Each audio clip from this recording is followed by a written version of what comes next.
आज दुनिया में ज्यादातर अंतर्राष्ट्रीय व्यापार या यूं कहें कि सारा का सारा अंतर्राष्ट्रीय व्यापार अमेरिकी डॉलर में होता है। इसलिए ज्यादातर देशों को अपने आयात निर्यात के लिए डॉलर पर ही निर्भर रहना पड़ता है और इसी वजह से दुनिया के बाजार में डॉलर हमेशा अपनी अकड़ से चलता है और कई बार इतनी अकड़ में आ जाता है कि कई देशों की अर्थव्यवस्थाओं को झटके तक दे देता है।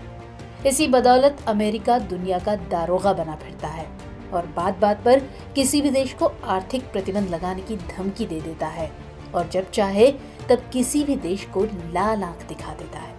इसलिए कई बार ऐसा लगता है कि मानो दुनिया उसके इशारों पर ही चल रही है, लेकिन अब ऐसा ज्यादा दिनों तक नहीं चलने वाला है। क्यों?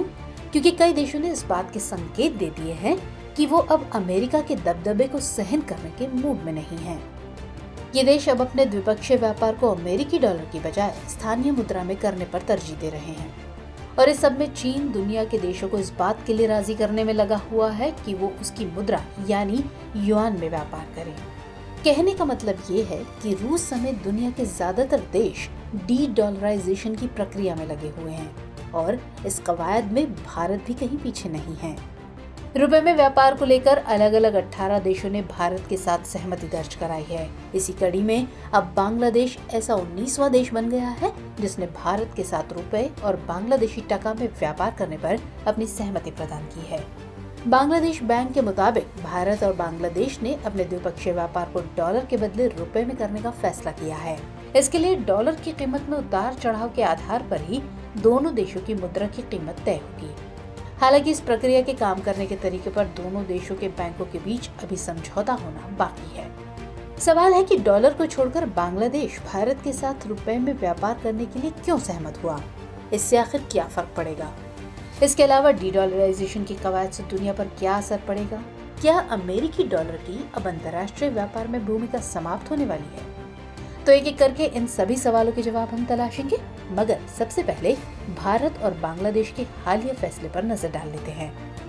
असल में बीते साल दिसंबर महीने में दोनों देशों के मंत्री स्तर की एक बैठक में रुपए के लेन देन को लेकर मामला उठा था।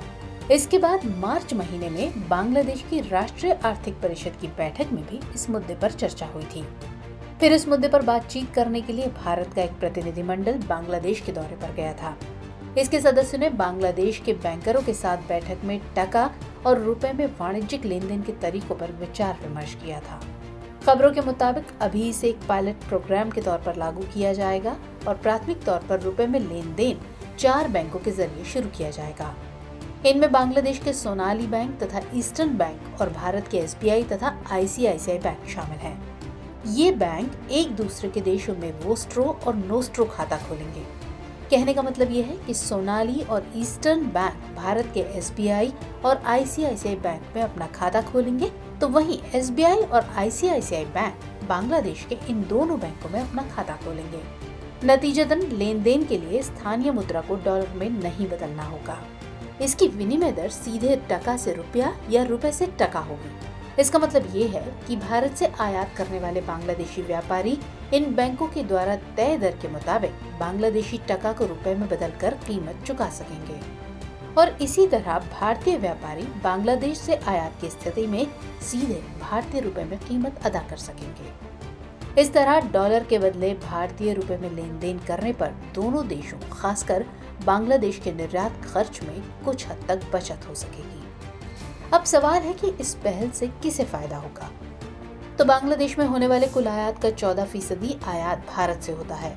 इसमें बांग्लादेशी नागरिकों द्वारा भारत में चिकित्सा, पर्यटन और खरीदारी पर किया गया खर्च भी शामिल है। आंकड़ों को देखने से पता चलता है कि वित्तीय वर्ष 2021-22 में बांग्लादेश ने भारत को 200 करोड़ डॉलर की वस्तुओं का निर्यात किया था। इसके मुकाबले इसी दौरान भारत से 1619 करोड़ डॉलर का आयात किया गया था। इस तरह वित्तीय वर्ष 2021-22 में भारत के साथ बांग्लादेश का व्यापार घाटा 1419 करोड़ डॉलर का रहा। ऐसे में अगर टका और रुपए में व्यापार होता है तो बांग्लादेश के विदेशी मुद्रा भंडार पर कम दबाव पड़ेगा।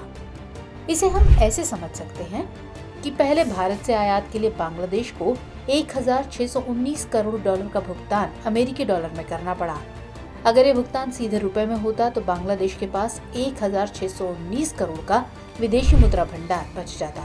इस भंडार को वो किसी दूसरे देश के आयात में इस्तेमाल कर सकता था।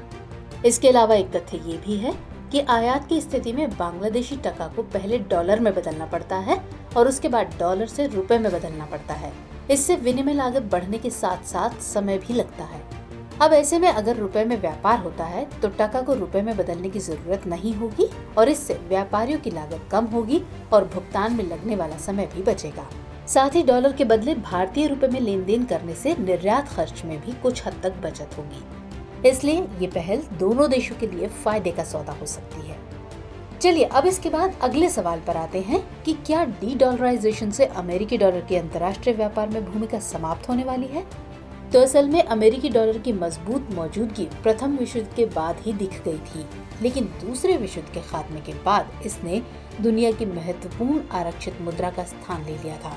इसके लिए इसने यूनाइटेड किंगडम के पाउंड स्टर्लिंग को दुनिया की प्राथमिक आरक्षित मुद्रा से विस्थापित कर दिया। इसके लिए अमेरिका ने दुनिया के 44 देशों के एक सम्मेलन में ब्रेटन वुड्स समझौता किया था। इसके द्वारा अमेरिकी डॉलर को आधिकारिक तौर पर दुनिया की आरक्षित मुद्रा मान लिया गया। ऐसा इसलिए भी क्योंकि इस मुद्रा को समर्थन देने के लिए अमेरिका के पास दुनिया का सबसे बड़ा स्वर्ण भंडार था और तब से अमेरिकी डॉलर की दुनिया के बाजार में धाक जमी हुई है। हालांकि इसके पीछे कुछ और भी कहानी है, लेकिन उसकी बात हम किसी दूसरे एपिसोड में करेंगे। तो जैसा कि वैश्विक व्यापार में अमेरिकी डॉलर की केंद्रीय भूमिका है, इसीलिए अमेरिका की दादागिरी भी बढ़ने लगी है। इसलिए दुनिया के देश अब इसे संतुलित करने के उपाय खोज रहे हैं। बीते साल जब यूक्रेन पर रूस ने हमला किया तो अमेरिका और यूरोपीय संघ के देशों ने रूस पर प्रतिबंध लगाना शुरू कर दिया। उनकी इस सफलता में बहुत बड़ी भूमिका डॉलर की है। इसके बाद से कई देशों ने द्विपक्षीय व्यापार को डॉलर में न करने का फैसला लिया है। जैसे ईरान ने चीन और रूस के साथ डॉलर में व्यापार बंद कर दिया है, तो वहीं ओपेक के एक प्रमुख सदस्य सऊदी अरब ने कहा है कि वो पूरी तरह से पेट्रो डॉलर को छोड़ सकता है। इसकी जगह वो पेट्रो युआन को स्वीकार कर सकता है। इसके अलावा फ्रांस के राष्ट्रपति इमैनुअल मैक्रों ने पिछले हफ्ते कहा था कि यूरोप को अमेरिकी डॉलर पर अपनी निर्भरता कम करनी चाहिए। तो वहीं ब्राजील के राष्ट्रपति लुइज इनासिया लुला दा सिल्वा बीते महीने चीन की अपनी पहली राजकीय यात्रा पर थे। इस दौरान उन्होंने कहा था कि ब्रिक्स देशों को अमेरिकी डॉलर छोड़कर अपनी वैकल्पिक मुद्रा में व्यापार करने पर विचार करना चाहिए। इसमें चीन भी सक्रिय रूप से युआन को अमेरिकी डॉलर के विकल्प के रूप में पेश करने की कोशिश कर रहा है। हालांकि रूस बड़े पैमाने पर युआन का इस्तेमाल अंतर्राष्ट्रीय व्यापार में करता रहा है। वो एक संयुक्त ब्रिक्स मुद्रा लॉन्च करने पर भी विचार कर रहा है। गौरतलब है कि बांग्लादेश से पहले 18 देशों ने भारत के साथ विदेशी व्यापार को रुपए में निपटाना शुरू कर दिया है। इनमें रूस, Singapore, Sri Lanka, Botswana, Fiji, Germany, Guyana, Israel, Kenya, Malaysia, Mauritius, Myanmar, New Zealand, Oman, Seychelles, Tanzania, Uganda और यूनाइटेड किंगडम शामिल हैं। तो इन हालात में अमेरिकी मुद्रा अपना आधिपत्य खोती हुई प्रतीत हो रही है। खैर, ये देखना दिलचस्प होगा कि अगर बाजार से डॉलर को दरकिनार किया जाता है तो वो कौन सी मुद्रा होगी जो अपना इकबाल बुलंद करेगी। अभी तक कुछ अर्थशास्त्री चीनी मुद्रा युआन और भारतीय रुपए के बीच कड़ी टक्कर बता रहे हैं। तो चलिए चर्चा को विराम देते हुए नोट करते हैं आज का सवाल। द्विपक्षीय व्यापार के लिए रुपए में लेन देन क्यों आवश्यक है? क्या अब ऐसा समय आ गया है कि अंतर्राष्ट्रीय व्यापार में अमेरिकी डॉलर में लेन देन को समाप्त कर देना चाहिए?